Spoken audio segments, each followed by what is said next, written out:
आज हम बात करेंगे एक बहुत ही कम जानकारी वाले विषय के बारे में, जिसके बारे में लोगों को थोड़ी कम जानकारी है, और इस बीमारी का नाम है इन्फ्लेमेटरी बाउल डिजीज़। इसके मुख्य रूप से दो प्रकार होते हैं, एक को हम कहते हैं अल्सरेटिव कोलाइटिस और दूसरे को कहते हैं क्रोन्स डिजीज़। किसी ज़माने में ये समझा जाता था कि इंडिया में ये बीमारी बहुत कम है, लेकिन ये बीमारी काफ़ी कॉमनली पाई जाती है।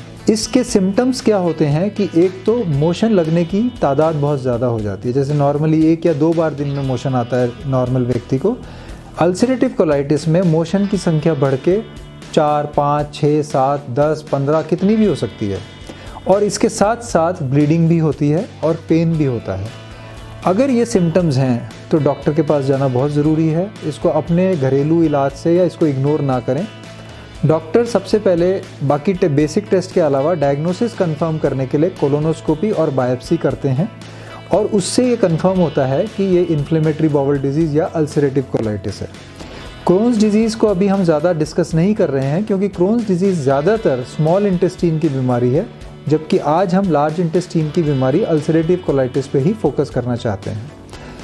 अल्सरेटिव कोलाइटिस एक ऑटो इम्यून डिजीज़ है और उसका इनिशियल ट्रीटमेंट दवाइयों से होता है, जिसमें स्टेरॉइड्स भी शामिल होते हैं।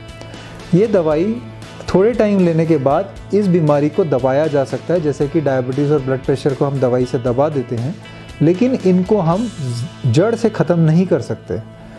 दवाइयों से इनको कंट्रोल में करके चलना ही एक बेस्ट इलाज है, लेकिन 100 में से 25 मरीज़ यानी कि 20 to 25% पेशेंट्स ऐसे होते हैं जिनमें दवाइयाँ या तो असर नहीं करती, या थोड़े टाइम बाद दवाई के साइड इफ़ेक्ट्स हो जाते हैं, या फिर बीमारी के कॉम्प्लिकेशंस हो जाते हैं। इन तीनों ही स्थिति में हमें ऑपरेशन का सहारा लेना पड़ता है, जो कि एक बड़ा ऑपरेशन है।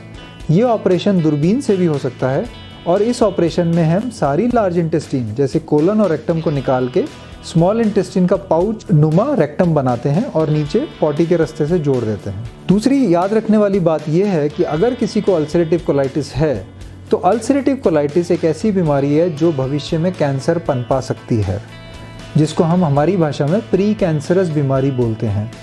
इसलिए अल्सरेटिव कोलाइटिस डायग्नोसिस के 5 साल के बाद साल में एक बार कम से कम एक कोलोनोस्कोपिक एग्जामिनेशन होना ज़रूरी है, जिसके साथ साथ मल्टीपल बायोप्सीज ली जाती हैं, जिससे कि अगर बाई चांस भगवान ना करे अगर बदकिस्मती से मरीज़ को कैंसर हो गया है अल्सरेटिव कोलाइटिस की वजह से, तो उसको समय पे डायग्नोस करके फैलने से पहले ही कैंसर का कंप्लीट ट्रीटमेंट कर दिया जाए और उसकी जान बचाई जा सके। तो फ्रेंड्स, याद रखिए, अगर स्टूल्स में ब्लीडिंग है तो प्रॉपर कोलोनोस्कोपिक टेस्ट कराइए, और उसमें फिर जो भी बीमारी निकले जैसे अल्सरेटिव कोलाइटिस, तो उसका प्रॉपर इलाज लीजिए। Thank you.